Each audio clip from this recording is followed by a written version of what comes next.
नमस्कार, सत श्री अकाल, आदाब। पंडित उमाकांत जी जो बनारस उत्तर प्रदेश से हैं और उनका सवाल है सनातन धर्म के कितने अंग हैं। पंडित उमाकांत जी ने बहुत अच्छा सवाल पूछा है और इसके लिए मैं उनका धन्यवाद करना चाहूँगा। इस संबंध में जब हम हिंदू धर्म शास्त्रों का अध्ययन करते हैं तो हमें पता लगता है कि सनातन धर्म के प्रधान 3 अंग हैं, जिनमें यज्ञ, दान और तप आते हैं।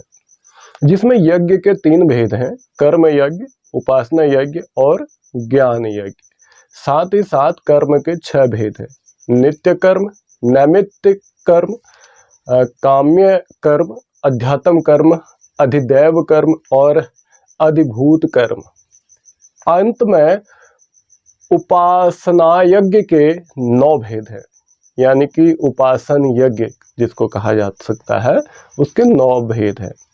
जिसमें सबसे पहले आता है निर्गुण ब्रह्म उपासना, ईश्वर उपासना, अवतार उपासना, ऋषि देवता पितरों की उपासना, भूत प्रेत की उपासना, मंत्र योग और हठ योग, लय योग और राजयोग। ज्ञान यज्ञ के 3 भेद हैं, श्रवण, मनन और निध्यासन।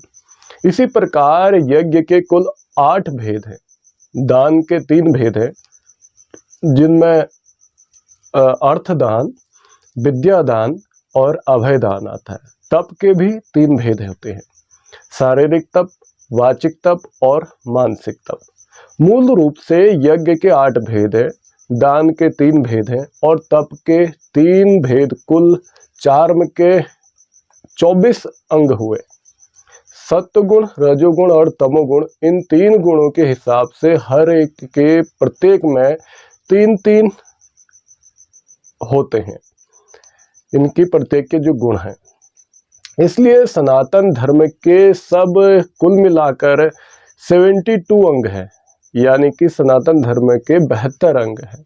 इससे अहिंसा, क्षमा, दया, सत्य, अक्रोध इत्यादि उपांग अनंतों हैं, यानी कि इनके कई अनंत उपांग हैं।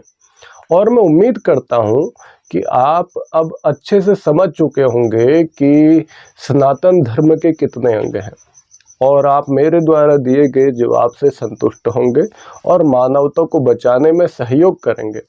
परमात्मा आपको जीवन जांच में मददगार हो। प्रणाम।